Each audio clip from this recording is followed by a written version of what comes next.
Sur l'histoire de ma vie avec le thème c'est mon histoire, rempart pour les générations futures. Alors, regardez avec moi Psaume chapitre 48, on va toucher le verset 13 jusqu'au verset 15e.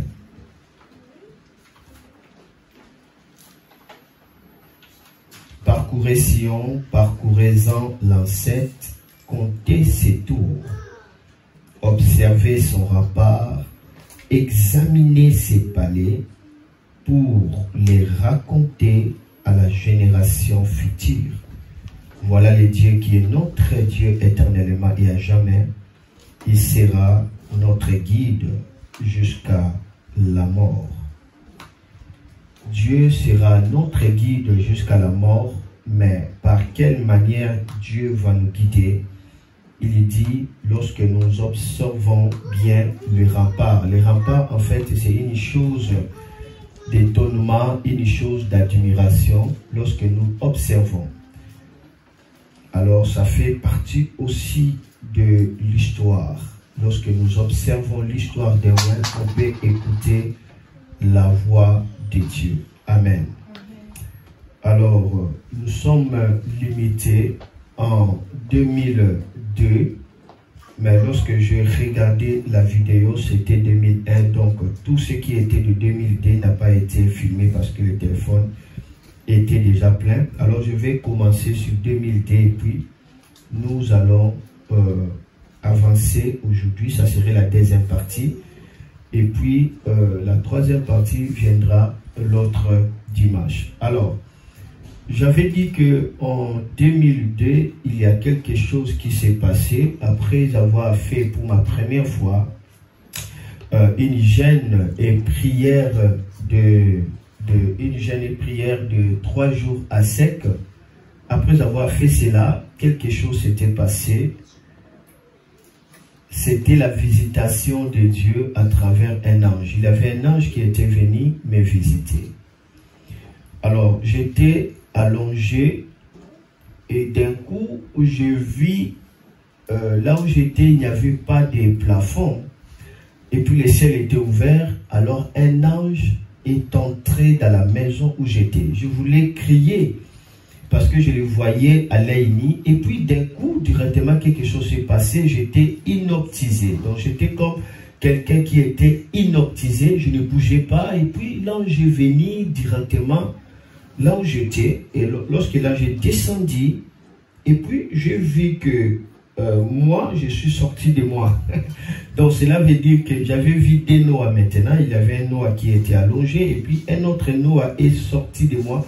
Mais l'autre Noah-là avait l'habit exactement comme cet ange-là. Et puis, nous sommes montés avec lui. Lui était devant et puis moi, j'étais derrière lui.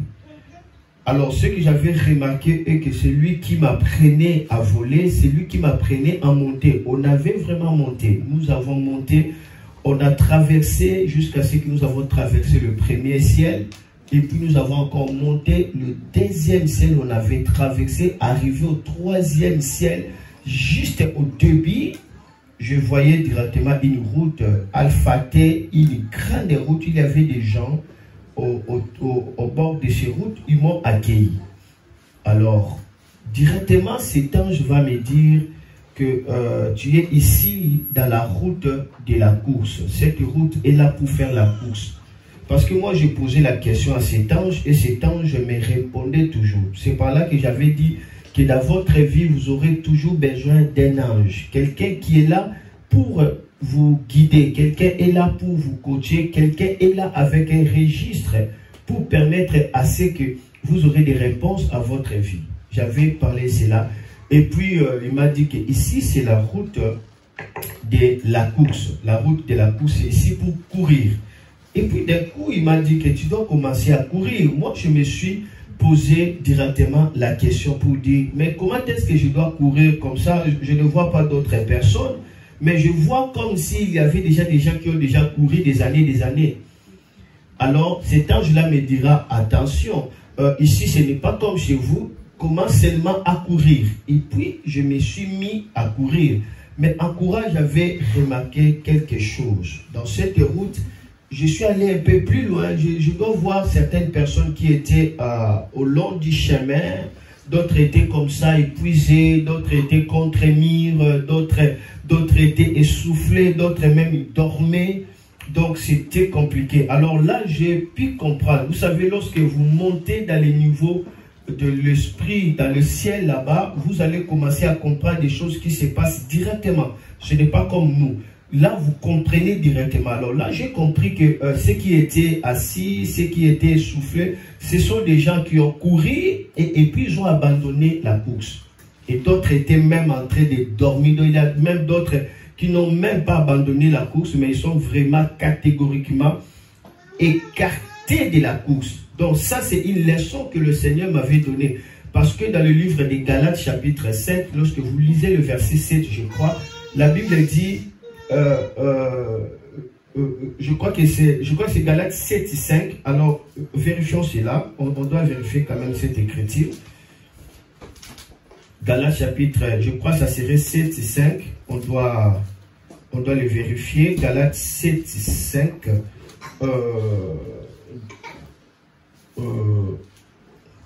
Vérifions cela. Il y a un passage qui dit: vous courriez bien, qui vous a arrêté. Alors, c'est Galates 5, 7. Je dois lire. La Bible dit ceci. Galates chapitre 5, verset 7. La Bible dit: vous courez bien, qui vous a arrêté pour vous empêcher d'obéir à la vérité. Cette influence ne vient pas de celui qui vous a appelé. Un peu de levain fait lever toute la pâte. Vous couriez bien, qui vous a empêché. Donc, la course, c'est la vérité. La course, c'est la vie d'un enfant de Dieu. Tout enfant de Dieu est appelé à faire la course, mais selon la mission que Dieu lui a donnée. L'apôtre Paul dit: je cours avec le but pour remporter les prix de la vocation céleste. Donc, tel que nous sommes là, nous sommes appelés à courir. Courir veut dire à la tête corsa, le preuve de vitesse. Donc nous sommes appelés à faire le preuve de vitesse. Donc nous sommes destinés à commencer la course. Nous devons courir, pas contre les autres, mais courir par rapport à votre vie, courir par rapport à votre mission, courir par rapport à votre destinée, courir par rapport à tout ce dont Dieu vous a appelé. Alors là, j'avais vu d'autres étaient essoufflés, d'autres étaient endormis, d'autres étaient contre-mis. Vous voyez, ce sont les gens qui ont commencé à courir avec Dieu, mais après les découragements sont venus.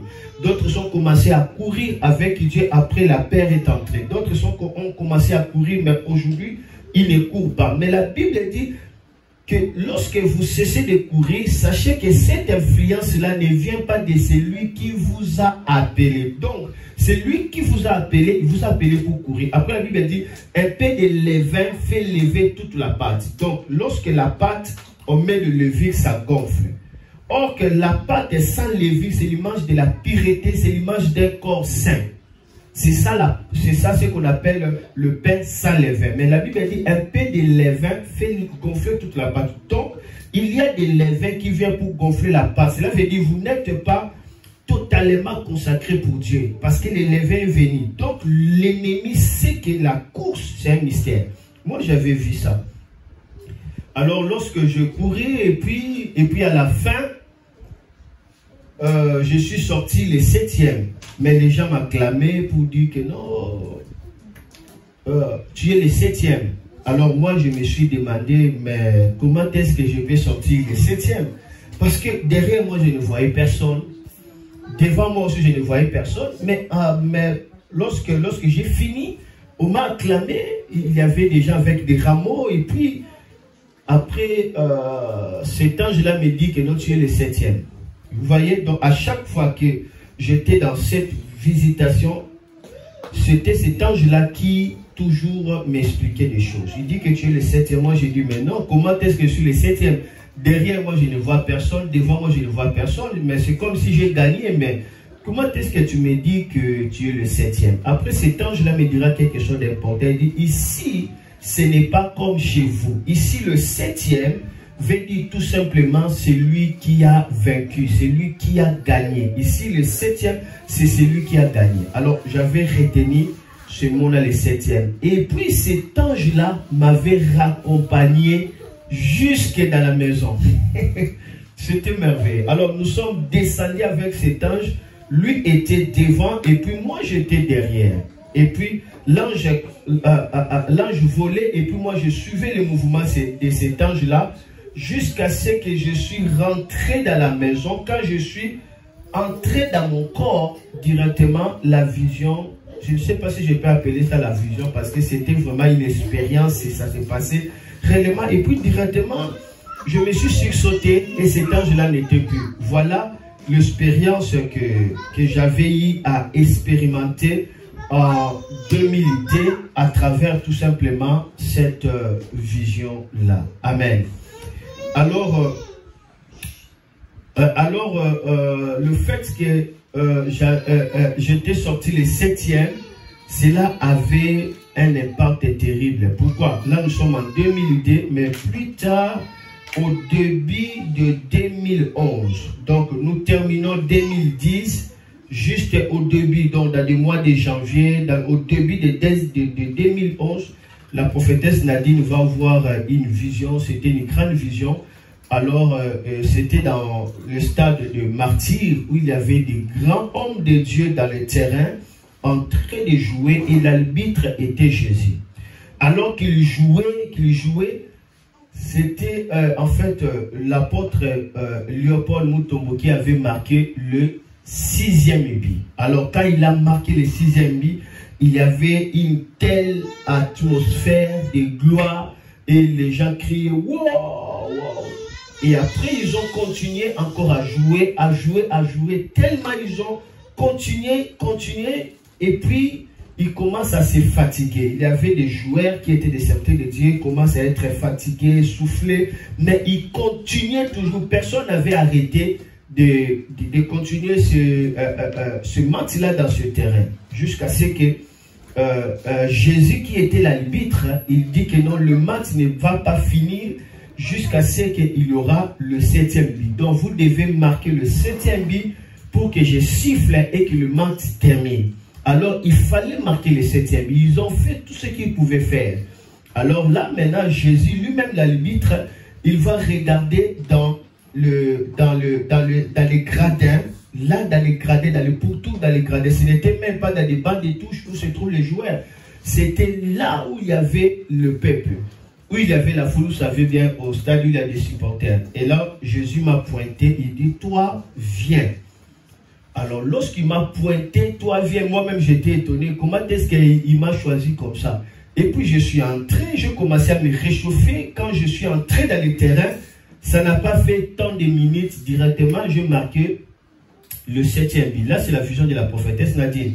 Quand j'ai marqué le 7e but, au lieu que le stade, au lieu que le supporter qui était là puisse crier « Wow !» Non, non, non, cette fois-ci, ils ont crié « Alléluia !» Ils ont crié « Alléluia !» Alors, en criant « Alléluia !» en élevant le main, directement, une grande colombe est descendue sur le stade avec ses ailes, dont ses ailes couvraient tout le stade. Et la vision était finie. Cela a une signification très important. Pourquoi? Parce qu'au Congo, on a toujours chanté ces cantiques et le Congo sera sauvé, le Saint-Esprit descendra. On a toujours chanté ça. Et le Congo sera sauvé, et le Congo sera sauvé. Oui, le Saint-Esprit descendra, et le Congo sera sauvé. Et le Congo sera sauvé, et le Congo sera sauvé. Oui, le Saint-Esprit descendra, et le Congo sera sauvé. Oui, le Congo sera sauvé. Oui, le Congo sera sauvé. Oui, le Saint-Esprit descendra et le Congo sera sauvé. Cela a une signification, c'est une prophétie, c'est cantique. Quand le Saint-Esprit descendra au Congo, alors le Congo sera sauvé. Amen. La prophétesse avait vu dans le 7e ébi, la colombe est descendue parce que le stade a crié Alléluia. La colombe est descendue. Parlons, on va voir que dans la prophétie de notre pays, jusqu'à ce que le 7e ébi sera marqué, alors les gens auront le sens de l'adoration prophétique. Ils vont dire Alléluia, avait dit halal, c'est-à-dire louer l'Éternel. C'est dans la louange que le Saint-Esprit descendra au Congo pour faire quoi? Pour révéler sa gloire. Voilà ce que le Seigneur avait montré dans notre pays. Alors pendant ce moment-là, l'apôtre Mutombo n'avait pas encore connu le succès phénoménal qu'il connaît aujourd'hui. Un homme de Dieu terrible, notre patriarche, n'avait pas encore connu le succès là. Alors on a vu comment est-ce que son ministère s'est explosé jusqu'aujourd'hui. Lorsque moi je vois ça, je vois la fidélité de Dieu, je vois les 6e ébi et je sais que bientôt le 7e ébi va venir parce que Dieu n'est pas un homme pour mentir, ni un fils de l'homme pour faire quoi? Pour se repentir. Amen. Voilà, là c'était le merveille de 2002, juste au début de 2002, que le Seigneur m'avait montré cette vision de la course où je suis, le 7e. Et puis 2011, au début, la prophétesse Nadine verra la vision où j'ai marqué le 7e bi. Amen. Cela est très important. Alors, toujours dans 2010,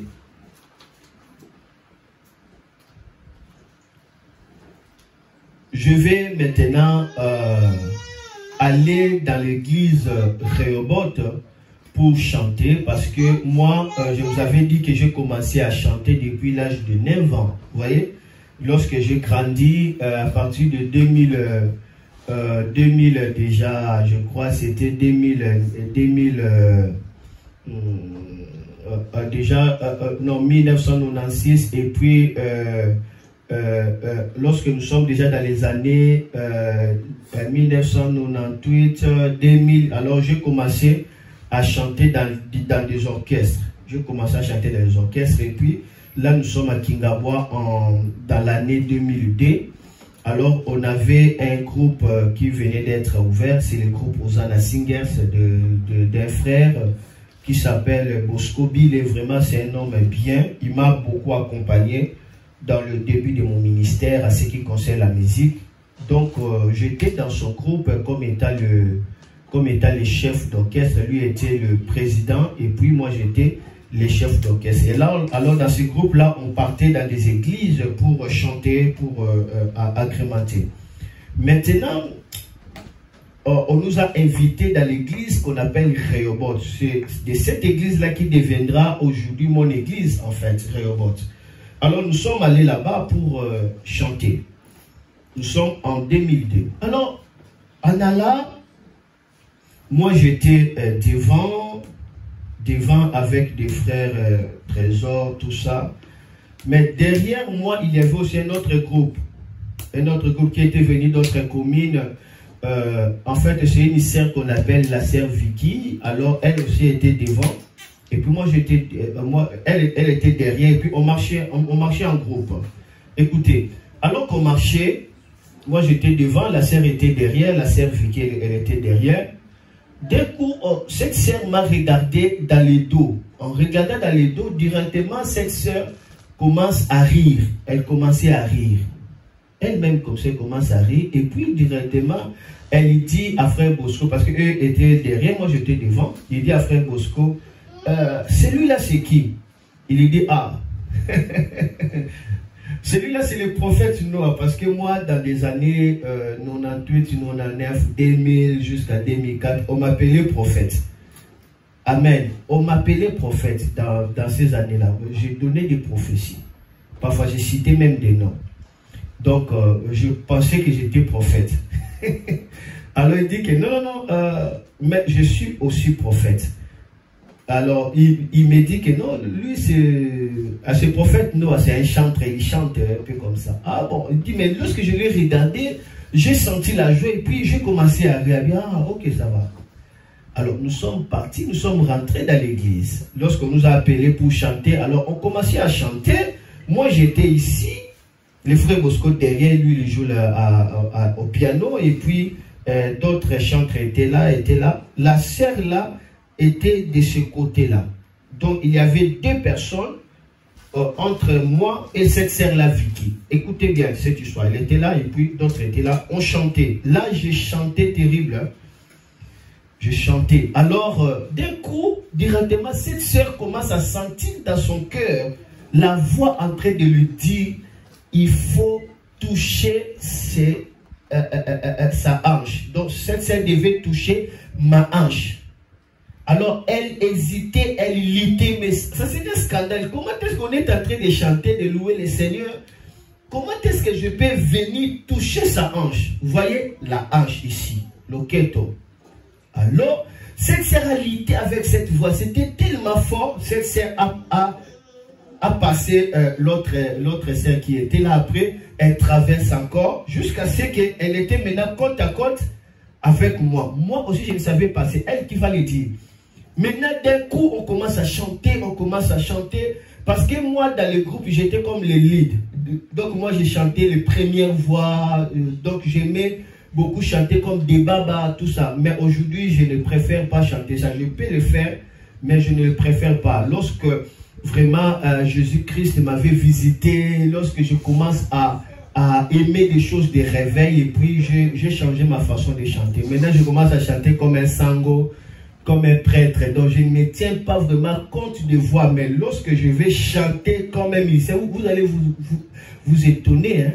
Quand je vais chanter comme un musicien, c'est terrible, mais je n'aime pas, moi je préfère seulement gloire, gloire, gloire, oh l'agneau. Ce qui me touche beaucoup, c'est l'élan du cœur. Je vais être naturel, je ne vais pas être embrayé par des voix, mais c'est bien aussi ceux qui chantent comme ça. Alors là, je chantais, elle est venue directement, elle m'a touché ici dans le hanche. C'est-à-dire, elle prend sa main comme ça, elle me touche dans les hanches. Quand elle m'a touché directement, elle est tombée. Elle est tombée. C'était terrible. Elle est tombée et les gens étaient étonnés. Mais qu'est-ce qui s'est passé pour que cette sœur tombe? Personne n'avait compris ça. Et elle est restée là, nous avons fini de chanter, nous sommes descendus, elle est restée toujours là jusqu'à ce que les protocoles l'ont pris pour l'amener dans la salle d'intercession. Elle était toujours là emportée. Elle n'ouvrait pas les yeux, tout ça. Et à la fin de culte, on a prié pour lui et puis il a ouvert les yeux. Qu'est-ce qui s'était passé? Il commence à nous dire que non. D'abord, lorsque tu étais devant, j'avais regardé ton dos, je commençais à rire. Et après, pendant qu'on chantait, j'entendais la voix qui me dit de te toucher à la hanche. J'étais touché directement, j'étais tombé, ce n'est que ça. Oh, moi j'ai dit, mais ça c'est quoi ça? Je ne comprenais pas. Vous savez, il y a des dimanches ouin, il y a des apparences ouin. Tu peux voir un homme de Dieu comme homme, mais il y a l'autre jour, tu peux le voir comme ça, tu le vois comme un ange. Tu le vois directement, tu as la paix, directement tu commences à te réjouir. Sachez qu'à ce moment-là, Dieu a transporté cet homme dans la gloire pour toi. Il faut être sensible. Alors, nous sommes passés, nous sommes maintenant, lorsque nous avons fini, on devait retourner là où on fait la répétition sur notre président Frère Bosco. Lorsque nous sommes retournés là-bas, j'ai senti en moi le désir de prier. J'ai dit au frère Bosco, je sens que nous devons prier, nous devons faire quelque chose, nous devons prier. Alors pendant qu'on commence à prier, et puis d'un coup nous avons commencé à chanter, on commence à chanter, et tout le monde se met à pleurer. J'étais le cantique des frères Bosco. Quand l'amour de Dieu est pour moi, qui d'autre sera contre moi? Même si les hommes sont contre moi, qui d'autre sera? Qui d'autre? Je me limite pas là. Alors, ça fait des années. Alors, on pleurait. Mais moi, je ne pleurais pas. Mais j'ai dit, qu'est-ce qui est en train de se passer? Et d'un coup, j'ai senti la puissance de Dieu venir me couvrir. Je viens directement devant cette sœur. J'ai commencé à prier pour elle. D'un coup, les démons quittaient son corps. C'était les démons de suicide. Or, cette sœur prophétisait terriblement et à cause des blessures intérieures et des soucis, elle a fait 5 ans, elle n'a jamais prophétisé. À cause des soucis. Et ce n'était pas des soucis normaux, c'était tout un démon de suicide. Et ce démon-là est parti. Lorsque ce démon-là est parti, c'était bizarre. D'un coup, cette sœur-là s'est relevée. Hein? Elle commence à prophétiser. C'était terrible. Quand elle a commencé à prophétiser, tout le monde dans la maison avait peur. C'est comme si Dieu lui-même est en train de parler. Tout le monde. D'autres étaient à genoux, d'autres s'est mis par terre, d'autres entraient même sous des chaises, des chantres. Même moi, j'étais là par terre. On écoutait sa voix avec l'autorité. Elle parlait un à un. Elle parlait, mais arrivé à mon tour, il avait dit beaucoup de choses, mais ce qui m'avait vraiment touché, cette sœur-là dira, là c'est Jésus qui parle à lui directement. Il dit, Noah mon fils, Noah mon fils, ah Noah, je t'aime, je t'aime. Ta présence devant moi, c'est comme un parfum. Tes larmes sont précieuses et chaque goutte de tes larmes est comparable à des diamants. À ce moment-là, je n'avais pas encore pleuré, je n'avais pas encore compris le mystère des larmes. Mais Dieu avait déjà dit, tes larmes sont précieuses et chaque goutte de tes larmes sont comme des diamants. C'est là que le Seigneur me parlera du don de larmes qui aura sa manifestation plus tard. Les dons des larmes. Vous savez, Dieu recueille avec souhait toujours les larmes de ses saints. Quand un saint pleure, c'est un mystère. Quand on pleure dans la présence de Dieu, c'est un mystère. Et Dieu utilise ces larmes-là, il le met dans un outre. Et Dieu les garde ça fièrement. Et il arrive, dans certains moments, Dieu peut prendre les larmes-là de ses saints. Il peut envoyer un ange pour prendre les larmes qui se trouvent dans cet outre pour utiliser ça en vue de répondre aux prières des saints. Il y a des outres remplies de larmes dans le ciel, des outres des saints. Il y a des outres pour des Paul, il y a des outres pour Pierre, il y a des outres pour Catherine, surtout Catherine Kuhlman. Vraiment, dans le ciel, il y a des outres où il y a des larmes de Catherine Kuhlman. Je les garde fièrement. Fièrement, il y a ceux qui ont vu ça, ceux qui ont visité la salle de la gloire où il y a des outres remplies de larmes. Il y a des outres d'Haïti Niabala. Il y a aussi mon outre là-bas. Donc Dieu le préserve fièrement. On ne blague pas avec de larmes. Il y a ceux qui ont reçu les dons des larmes. Quand ils commencent à pleurer, la gloire de Dieu descend dans ces lieux. Puissance de Dieu. Vous pouvez, je ne dis pas que tu pleures avec des soucis. Non, je ne dis pas que tu as écouté des cantiques qui parlent des souffrances. Oh Dieu, jusqu'à quand tu vas me délivrer? Et puis tu commences à pleurer dans des soucis. Non, je dis que tu n'as pas, c'est-à-dire la présence de Dieu t'a saisi, tu commences à pleurer. L'amour de Dieu t'a tellement saisi et puis les larmes commencent à couler.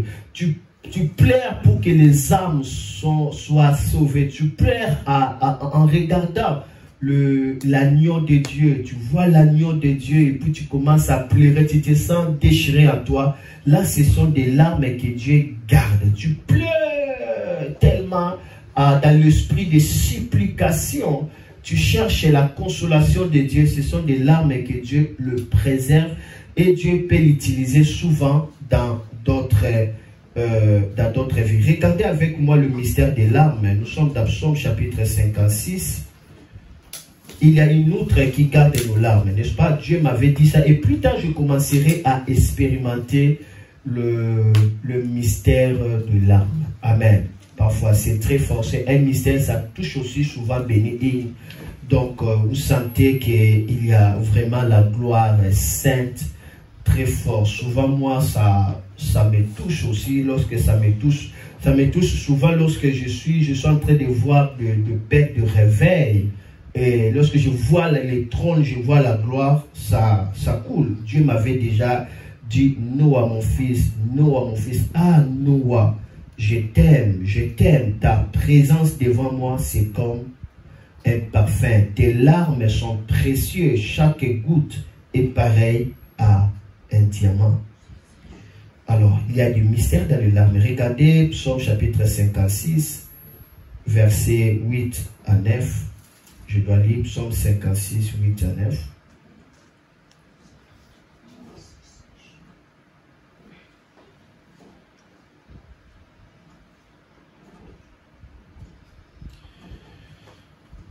Commencez le verset 9. Tu comptes les pas de ma vie errante. Recueille mes larmes dans ton outre. Ne sont-elles pas inscrites dans ton livre? Recueille mes larmes dans ton outre. N'est-elle pas? Ne sont-elles pas inscrites dans ton livre? Le larme, Dieu le recueille dans son outre. Et il écrit cela dans le livre. Que veut dire que le larme dans le outre et Dieu commence à inscrire ça dans son livre? C'est que dans le larme, il y a la voix. C'est que dans le larme, il y a la parole. C'est que dans le larme, il y a des cris. Le larme parle. Il y a la voix dans le larme. Et Dieu inscrit. Amen. Amen. Des généraux de Dieu ont eu le temps à pleurer. Et Dieu recueille ces gouttes de larmes.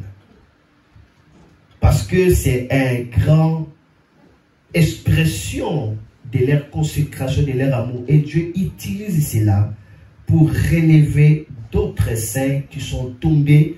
Alors, il cherche l'intervention de Dieu. Dieu agit dans la nuée des témoins. Dieu inscrit le larme dans son livre. Donc, le larme a une voix. Regardez avec moi Psaume chapitre 6, verset 9. Qu'est-ce que la Bible nous dit? Psaume 6, 9. La Bible nous dit: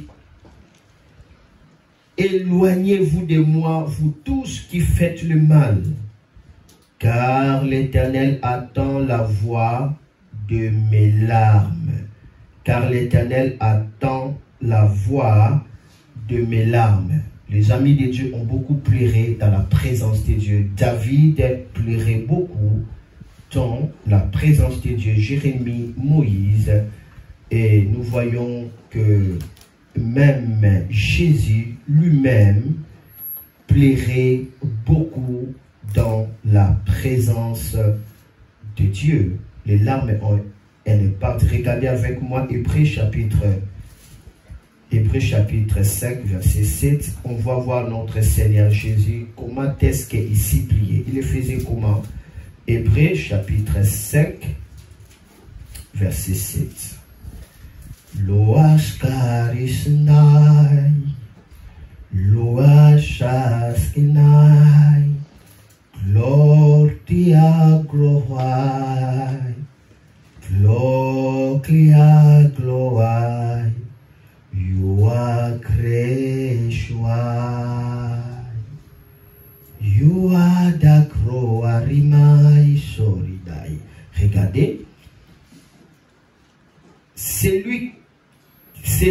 qui, dans le jour de sa chair, ayant présenté avec des grands cris et avec des larmes de prière et de supplication à celui qui pouvait les sauver de la mort et a été exaucé à cause de sa piété. Il présenta avec des grands larmes de prière et quoi? De supplication. Un jour, le Seigneur m'avait ouvert les yeux, j'ai vu comment est-ce que Jésus-Christ priait dans Gethsemane, il pleurait, il criait, c'était fort. Il y a des larmes. Dans Psaume chapitre 26, le verset 5, la Bible dit, ceux qui sèment en pleurant, ils récoltent avec des cris dans les graisses. Donc il y a la sémence des larmes. Lorsque vous lisez des Rois chapitre 20, le verset 5, la Bible nous dit, Dieu a entendu le cri des larmes de qui? Des rois Ézéchias, et Dieu lui a donné combien d'années? 20 ans de vie, parce que il avait répandu d'abondance larmes. Nous voyons Pierre lui-même, après que les coqs chanta, la Bible dit, elle pleura amèrement.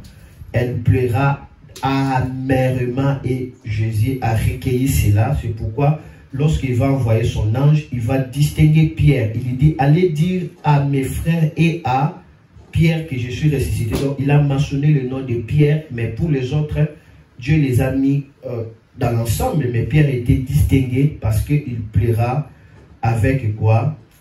Avec beaucoup de larmes. Il y a le mystère dans le larme. La supplication, ça touche Dieu et Dieu descend fortement. Regardez avec moi Psaume Actes chapitre 20.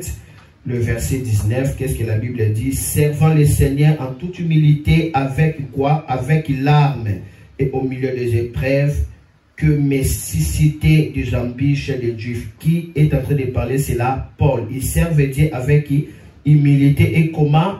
Il servait Dieu en toute humilité avec larmes. Il servait Dieu en toute humilité avec comment? Avec larmes. Alors si vous ne connaissez pas le mystère de la gloire de Dieu, quand vous voyez un homme de Dieu en train de pleurer, vous pouvez être distrait, vous les regardez, vous êtes distrait, d'autres peuvent vous dire, mais qu'est-ce qu'il fait là? Pourquoi il pleure? Pourquoi il pleure? Ils ne savent pas qu'il est en train de vivre la gloire de Dieu. C'est un moment de se connecter par son onction pour être touché. Ne blaguez pas avec de larmes. Regardez pour terminer ces passages, parce que je devais donner quand même un esprit de gloire ici. Regardez 2 Timothée, Santora Mananakaye, 2 Timothée chapitre 1, le verset 4, qu'est-ce que la Bible dit?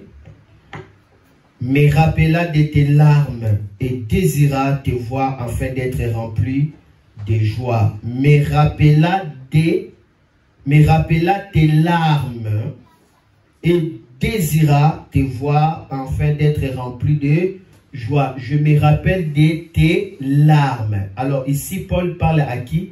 À Timothée. Timothée avait aussi reçu le même esprit des dons des larmes qui avait touché son père. Qui? Paul. Alors ici, Paul écrit à Timothée, il était dans la prison. Il prépare Timothée pour que Timothée fasse son ministère, continue l'œuvre. Vous voyez, c'est le manteau ici. Vous voyez, c'est le manteau ici. Mais il dit, je me rappelle de quoi? De tes larmes. Me rappela tes larmes. Ok, je rends grâce à Dieu qui mes ancêtres ont servi et que je sers avec conscience pure. De ce que nuit et jour, je me souviens continuellement de toi dans mes prières, me rappela tes larmes et désira te voir afin d'être rempli de joie. Parce que je me rappelle de tes larmes, je désire de te voir pour être rempli de joie. Le larme produit la joie du Seigneur Jésus-Christ. Alors, maintenant, nous sommes le 23 décembre 2002. Le Seigneur Jésus va m'appeler au ministère. Je commençais à lui servir en 1996, comme j'avais dit. Et en 1998, j'ai prêché le culte de dimanche. Mais je n'étais pas encore appelé dans le ministère. Je vis tous les miracles que je viens de vous dire là. Vous voyez, des expériences. Mais maintenant, au fin de 2002, le Seigneur va m'appeler le 23 décembre 2002 dans la salle de congrès à Palais du Peuple. Il y avait une activité des serviteurs de Dieu organisée par le général Sonny Kafuta Rokumen. Le thème était effusion du Saint-Esprit et transfert par le revêtement de la puissance de Dieu. Alors, on était là, c'était le 23 décembre 2002, alors que l'homme de Dieu Sonny s'avançant pour prendre la parole, d'un coup, directement, je vis le ciel était ouvert. Il n'y avait pas de toiture. Et puis, la voix m'a appelé dans la nuée. Noah, Noah, je suis tombé en extase. En état tombé en extase, j'ai entendu la voix de Jésus me parler. C'était comme des tonnerres. Je pensais que tout le monde écoutait ce que je suis en train d'écouter. C'était vraiment comme Paul. Il dit, Noah, Noah, regarde mon serviteur Sonny. Je le regardais, il brillait, et puis Dieu me dit, va au pied de Freddy Mago. Freddy Mago, c'est l'homme à qui on était allé pour chanter. Dieu me dit, va à son pied. Et puis Dieu me dira, je te donne une mission, conduis mon peuple dans l'arche, enseignez-leur Jésus-Christ et le chemin, la vérité et la vie. Voilà mon appel, c'est en 2002, de conduire l'humanité dans l'arche et d'enseigner aux hommes que Jésus est le chemin, la vérité et la vie. Jean 14, 16. La Bible dit, tout ce qui arriva du temps de Noé arrivera de même à l'avènement des fils de l'homme. Jésus est le chemin, la vérité et la vie. Pour entrer dans l'arche, il n'y a pas de stratégie, il n'y a pas autre chose. Il faut Jésus qui est le chemin, la vérité et la vie. Amen. Et l'arche n'est pas un endroit de prostituées, un endroit de désordre. Non, l'arche, c'est la miséricorde de Dieu. Tous ceux qui entrent dans l'arche, ils sont transformés. Parce qu'ils sont dans la présence de Dieu. L'arche, c'est la présence de Dieu. L'arche, c'est l'amour de Dieu. L'arche, c'est la communion de Dieu. L'arche, c'est le trône de Dieu. L'arche, ce n'est pas un endroit où des bandits rentrent et puis il reste des bandits, non. C'est un endroit, lorsqu'on entre là-bas, l'ordre règne dans l'arche. Amen. Et l'arche, ce n'est pas un endroit où ce n'est pas ça l'arche. Ce n'est pas ça l'arche. D'ailleurs, l'arche, c'est la transformation. Amen. Là, c'est la transformation. Si dans la première, le premier Noé a parlé, les animaux ont entendu la voix, ils sont changés parce qu'ils étaient transformés en entrant dans l'arche. Et dans les Noé d'aujourd'hui, il y en a beaucoup, je ne suis pas les seuls, c'est qui prêchent la parole de Dieu, parce que la Bible dit que Noé était prédicateur de la justice dans le livre d'Égypte. Les Noé d'aujourd'hui, ceux qui prêchent le message de l'arche, ils amènent les prostituées à changer leur vie. Ils amènent des voleurs à changer leur vie. Aujourd'hui, ce sont les hommes animaux qui entrent dans l'arche, non pour rester des hommes animaux, mais pour être des hommes remplis du Saint-Esprit. L'arche, ce n'est pas un endroit de bêtises, de distractions, mais l'arche, c'est un endroit où il y a la gloire. Parce que la porte de l'arche était à l'Orient. Ils étaient dans la présence de Dieu. L'arche, c'est l'endroit où les gens ont fui le péché, ont fui les délices, ils sont dans l'arche. Amen. Alors nous devons bien prêcher l'arche de Noé, surtout dans notre pays, parce que l'essence est en train d'être tortue.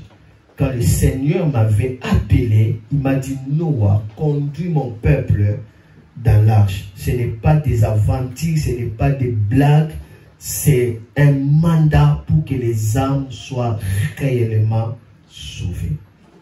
Amen. Et cet homme-là, Freddy Mago, deviendra à partir de ce jour-là mon père, parce que le Seigneur m'avait dit, va au pied de Freddy Mago. Et puis le lendemain, je suis allé dans sa maison pour lui dire que non, pasteur,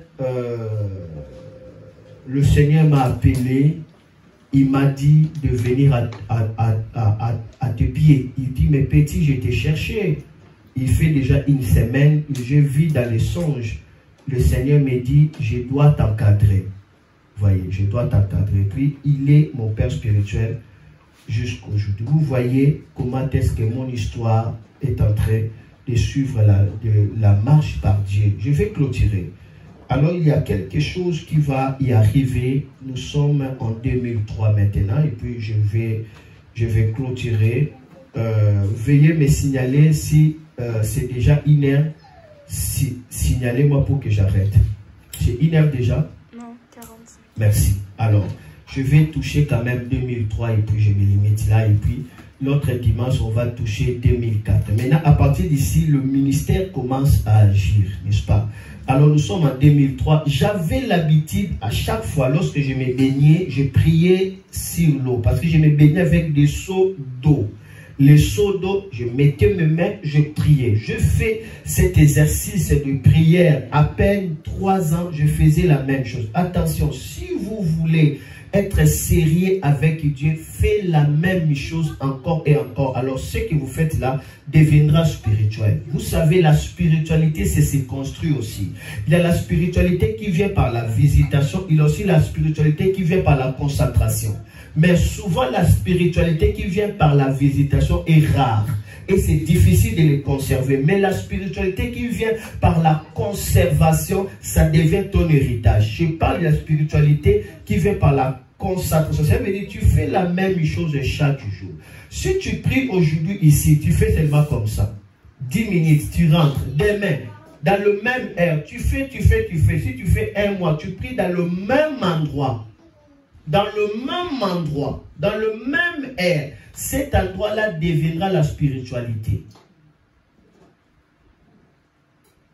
Et si tu fais des blagues, tu peux être frappé par Dieu.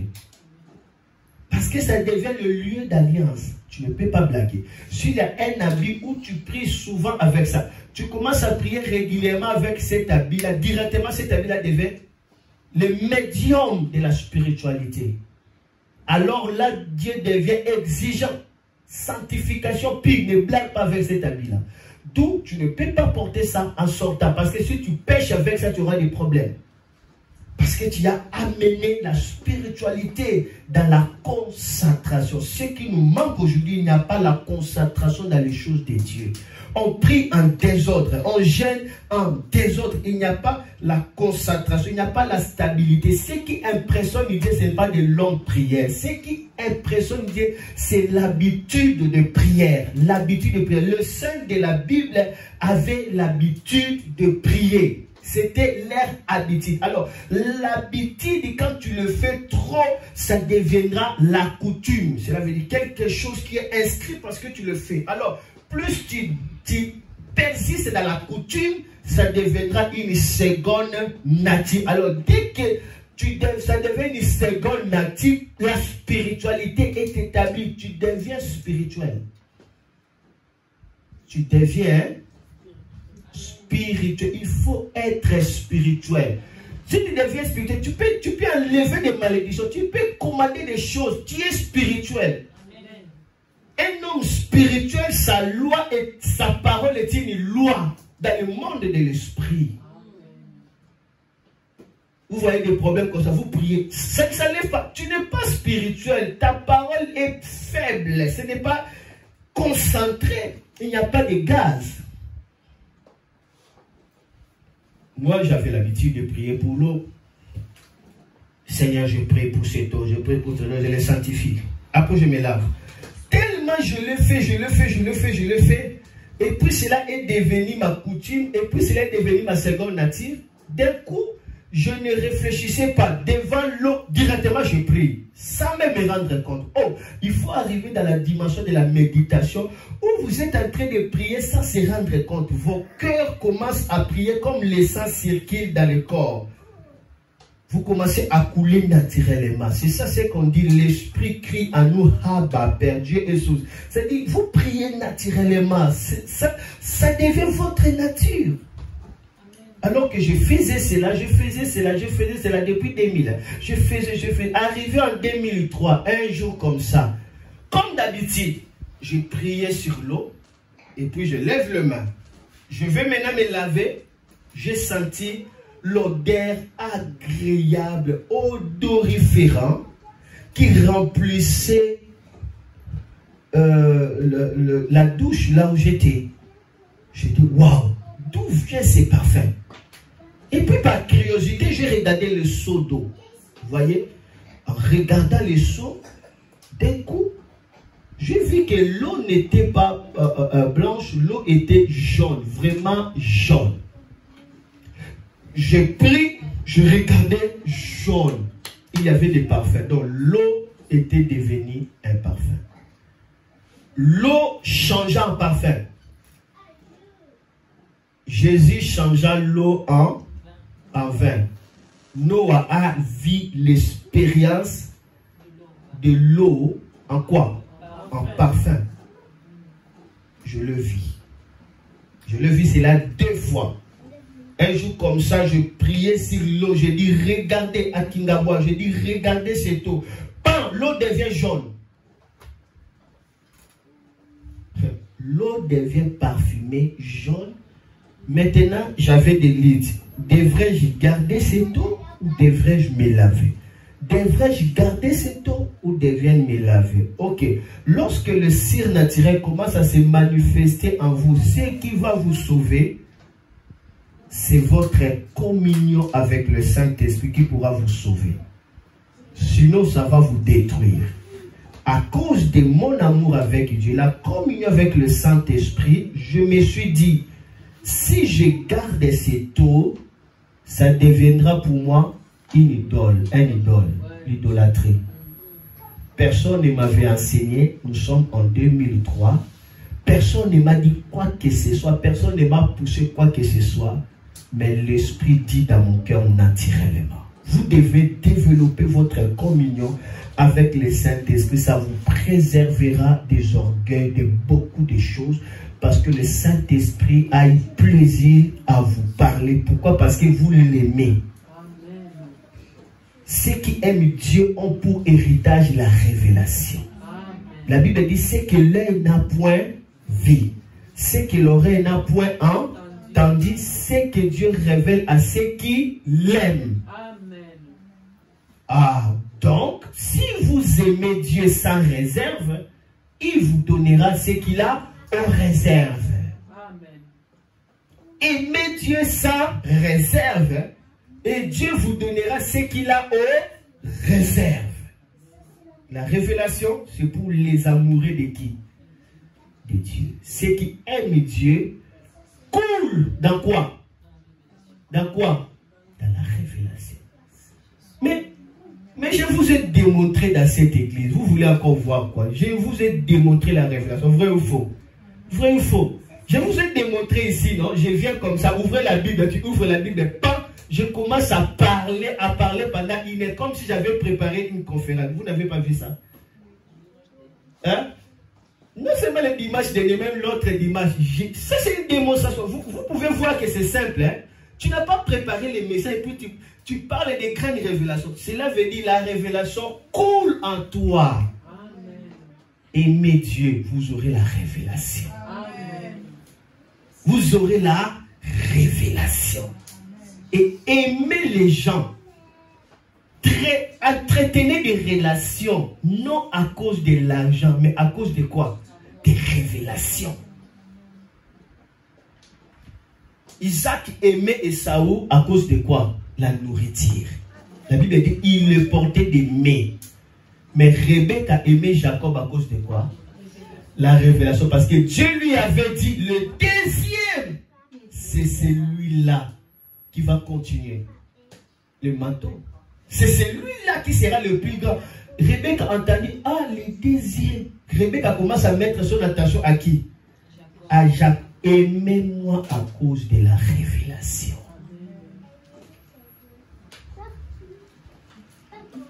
Amen. Chercher des relations à cause de quoi? Vois au-delà. Vois au-delà. Tu peux voir ce qu'il sera demain. Accroche-toi. À cause de quoi? Révélation. La révélation te donne l'inspiration. Le mouvement, la manifestation et la possession. Ok, je suis là. L'eau se devient parfum. La révélation, le Saint-Esprit, c'était le Saint-Esprit. J'ai dit non, si je garde ça, ça serait l'idolâtrie. Je dois me laver. Et puis j'ai pris ça, je commence à me baigner. Le parfum, je me baigne. Le parfum était partout. J'ai dit, maintenant, je ne vais pas me sécher, je ne vais pas m'essuyer. Le corps, je laisse. Je suis resté là-bas, je dirais ce jour-là. Et puis j'étais séché, puis je suis sorti. Alors je devais me rendre le soir dans l'église de prophète Michel. Il est l'un des hommes de Dieu qui m'avait encadré à Kingabwa, prophète Michel. Je suis allé là-bas. Alors dès qu'on a fini le culte, prophète Michel va m'appeler pour que je puisse prier. La prière de clôture, vous voyez. Moi, je ne savais pas. Alors, je suis aussi venu pour faire la prière de clôture. Alors, pendant que j'étais là, je dis seulement, élevez le main pour bénir le Seigneur. Quand je dis ça, tout le monde est tombé par terre. Je n'ai même pas parlé. Les gens étaient tombés. Pourquoi? Je venais d'être sous la puissance de la présence de Dieu. Ce parfait-là était la présence de Dieu. Là, c'était en 2003. Donc, Dieu me préparait déjà, mais plus tard, je commencerai à expérimenter le miracle des odeurs que vous le savez. Plus tard, mais Dieu me préparait déjà. C'était l'onction de Dieu. Alors, je crois que c'est déjà inerte. Je me limite aujourd'hui par là. Et puis, nous allons continuer l'autre dimanche où c'était... Non, ça serait mieux de continuer seulement en 2003 parce que pour passer 2004. Vous voyez, parce que 2003 c'est important. Alors nous sommes en 2003. Vers le mois de juillet, je vais entendre la voix de Dieu qui me dit, Noah, va et cache-toi. Je limite par cette histoire, écoute-moi très bien. Dieu me dit, Noah, va et cache-toi, va en Passa. À ces années-là, je ne connaissais pas Passa, je ne connaissais seulement par les noms. Je n'ai jamais visité ça, je ne connaissais pas ça, mais Dieu me dit d'aller en Passa. Alors je me suis renseigné, j'ai pris des transports pour y aller là-bas. Je devais prendre au moins 4 transports pour y arriver. Alors je suis arrivé en Passa. Là-bas, j'étais tout jeune. Nous sommes en 2003. J'entends la voix de Dieu, va cache-toi en Passa. J'ai obéi, je ne sais pas où est-ce que je vais aller. Je suis arrivé en Passa. J'ai commencé à marcher, j'avais fait à peine 1 heure du temps en marchant comme ça. Il y a des sables, ce n'était pas facile. En marchant comme ça, je ne sais pas, je vais aller où. Je partais seulement comme ça. Et puis d'un coup, j'ai vu une maman dans la parcelle. Vous savez, dans Passa, là-bas, il n'y a pas de clôture. C'est vraiment comme des petits villages. Alors, je vis une maman. Je me suis allé devant cette maman. Je dis que non, bonjour maman, bonjour mon fils. Je dis que non, je suis serviteur de Dieu. Alors, je suis venu pour la prière. Je ne sais pas, on fait des retraites où? Vous voyez, ce qui intéresse Dieu, ce n'est pas de vous donner des détails. Mais ce qui intéresse Dieu, c'est entraîner votre foi à écouter sa voix dans votre cœur. Ce qui intéresse Dieu est que tu commences à écouter sa voix dans le cœur. Dieu ne m'avait pas dit, tu vas aller en passe, tu raconteras tel. Dieu me dit, c'est ma va en passe, va voir mon obéissance. Maintenant, moi, en marchant, Dieu commence à synchroniser mon cœur avec son cœur. Il faut arriver dans cette dimension-là. En marchant comme ça, votre pensée devient la pensée de Dieu. Ça veut dire la pensée de Dieu devient votre pensée. Dieu commence à penser à travers votre cœur. C'est ce que Dieu avait fait à Abraham, non? Sors, tu vas offrir à ton fils dans le lieu que je t'indiquerai. Dieu n'a pas indiqué la montagne. Et Abraham devait marcher combien de jours? 3 jours de marche. Ce n'était pas facile. C'était le prêtre. Dieu devait tester. Parce que Dieu devait lui donner toute l'occasion de refuser le sacrifice. Dieu vous testera. Parce que Dieu ne veut pas vous forcer. Dieu veut voir vraiment votre volonté. Dieu a laissé 3 jours. Pourquoi? Pour que le premier jour, Abraham pouvait dire, est-ce que moi je dois tuer mon fils? D'ailleurs, je ne vois même pas cet endroit. Et Dieu aussi ne m'a pas indiqué, ça c'est la raison d'aller. Souvent nous-mêmes nous faisons comme ça. Dieu dit, tu n'es pas authentique. Vous voyez? Imaginez, toi tu veux aller offrir ton fils unique, que Dieu lui a dit, c'est celui-là qui est ton fils unique. Avec la femme de ta vie qui a quelle année? Déjà plus de 100 ans. Parce que lorsque Isaac était offert, il avait 30 ans. C'était pas un petit gamin. Un enfant de 30 ans, tu le prends, tu l'amènes. Hein? Donc Dieu avait laissé à Abraham tout le temps d'échanger.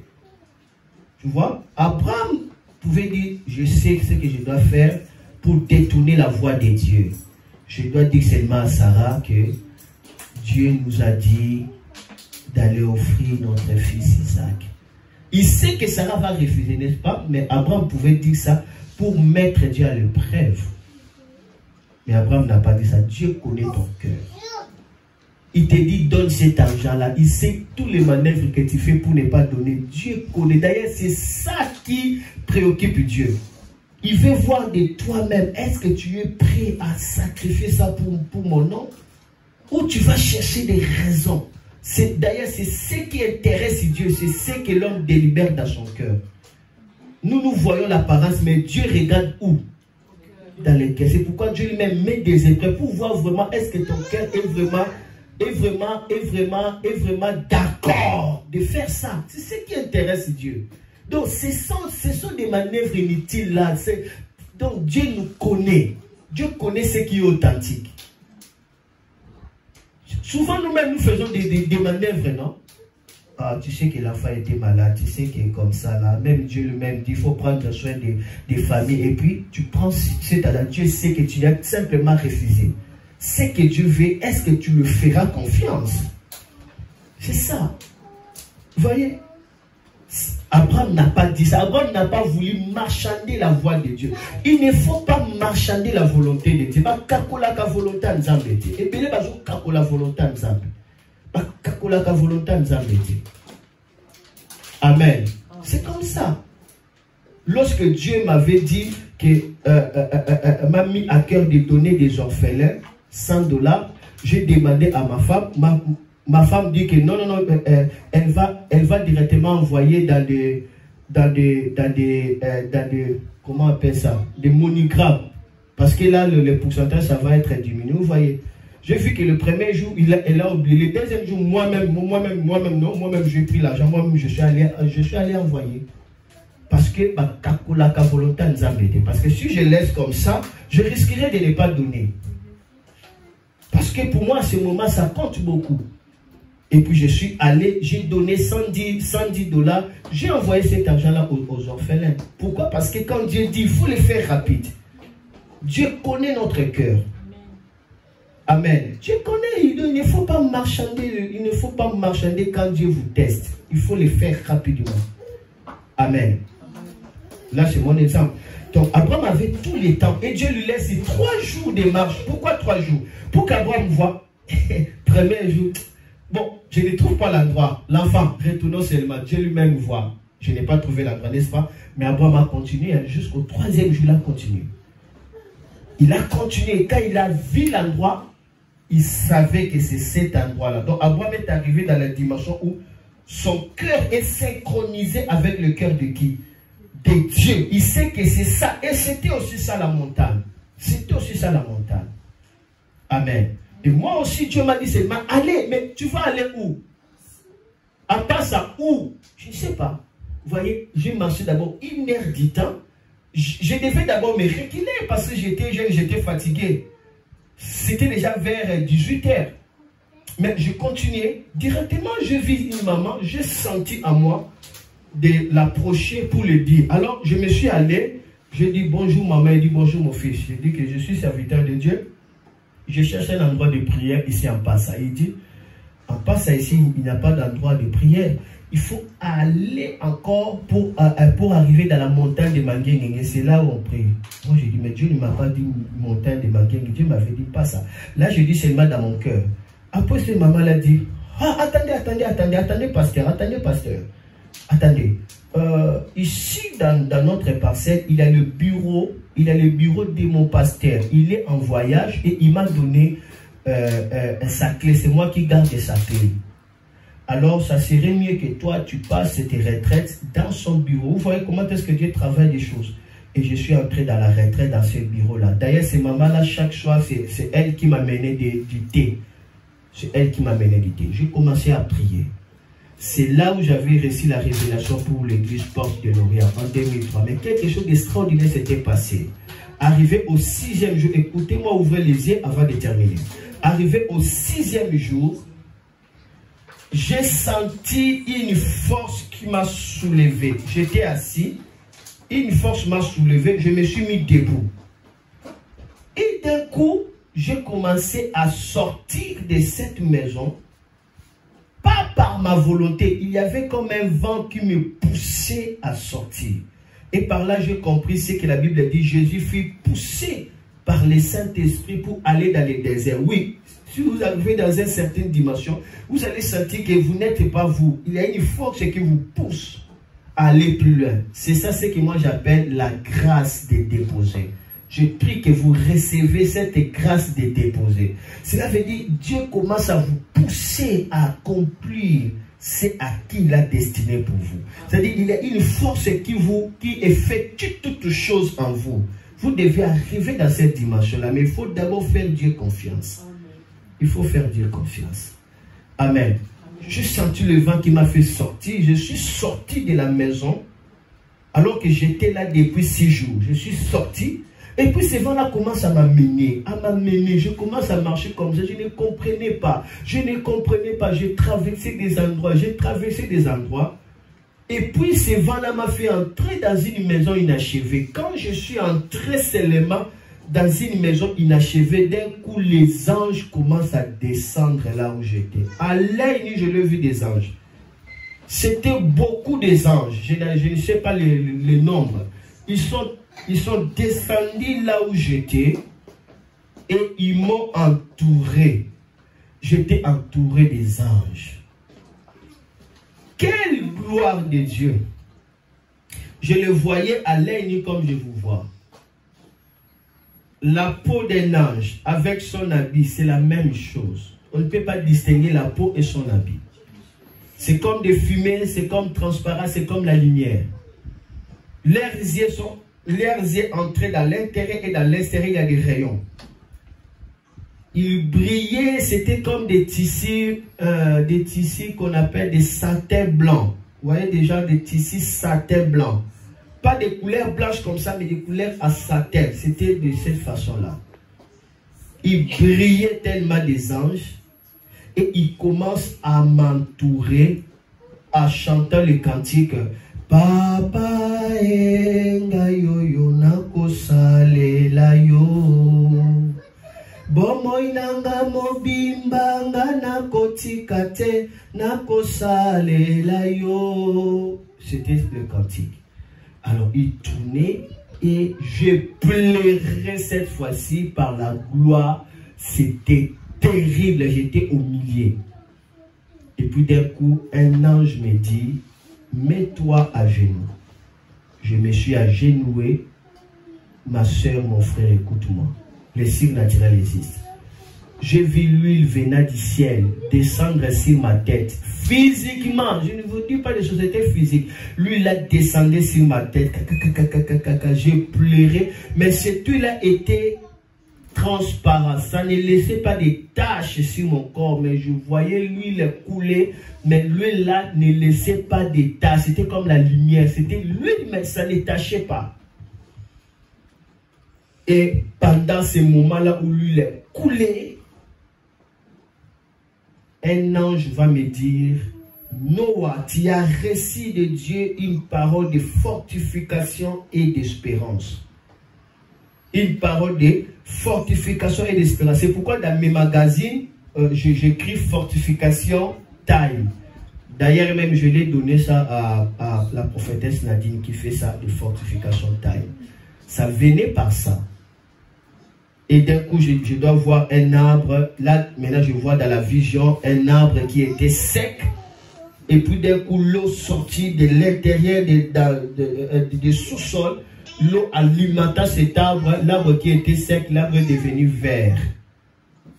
Et c'était ça l'expérience que j'avais expérimentée en 2003. C'est pourquoi jusqu'à aujourd'hui, je sens en moi cette parole de fortification et d'espérance qui marche avec moi. Et je suis retourné, je suis sorti de cet endroit. C'était terrible. Je suis rentré et là, je verrai une vision avec un grand bateau où il y avait des Noirs qui sont retournés en Afrique. Je sais que cela y arrivera. Il y aura un moment où beaucoup de Noirs aux États-Unis, particulièrement et dans d'autres nations, vont retourner en Afrique. J'avais vu ça dans cette vision. Et c'était ça, l'expérience que j'avais réussi. Et puis le lendemain, je suis rentré à la maison. Là, nous sommes en 2003. Voilà ce que le Seigneur m'avait fait. Et puis au mois de décembre, je termine par là, en 2003, je serai encore dans la réunion organisée par le général Sonny Kafoutarok. Mais là, c'était le 21 décembre 2003. Pendant qu'il priait, je commençais à rire, à pleurer, à crier en même temps. Je ris, je pleure, je crie en même temps. Je suis tombé même 7 fois. Comme ça, j'ai tombé, je me relevais. Je sentais le vent terrible. Et puis, on m'a donné une grande cloche avec un bâton. C'était la vision que j'avais vue. Et puis, je suis retourné dans la maison. Il y avait ma tante maternelle, Isabelle. Elle avait un bidon juste au milieu de sa colonne vertébrale. Au milieu. Et c'était compliqué parce que si on opère, elle serait couchée dans la chaise roulante. Et ce bidon-là était tellement sec, costaud. Et puis, donc ça lui faisait mal. Ma tante maternelle, elle faisait que pleurer à tout temps. Elle faisait que pleurer. Cela avait inquiété toute la famille. À cause de cette maladie, elle avait quitté la maison de son père pour maintenant être là où on était parce que c'était insupportable. On a fait tout ce qu'on pouvait faire. Mais ce jour-là, quand le feu m'a revêtu, je suis rentré. Je priais pour ma tante. Alors que je priais pour lui pour la première fois de voir les miracles, les bibons disparus. Je vous dis, les bibons disparus et commencent à sauter, commencent à bouger des colonnes vertébrales. Voilà ce que le Seigneur avait fait. Par là, je finis aujourd'hui la deuxième partie et on va continuer l'autre partie. Là, nous sommes en 2004. Et puis, ça serait des moments effervescents, des moments glorieux. Et je vais les combiner 2004, 2005, 2006. Je vais les combiner un peu jusqu'à aujourd'hui. Je vais le résumer pour finir quand même dans les 3 parties. Je peux dire que le Seigneur puisse vous bénir. Amen.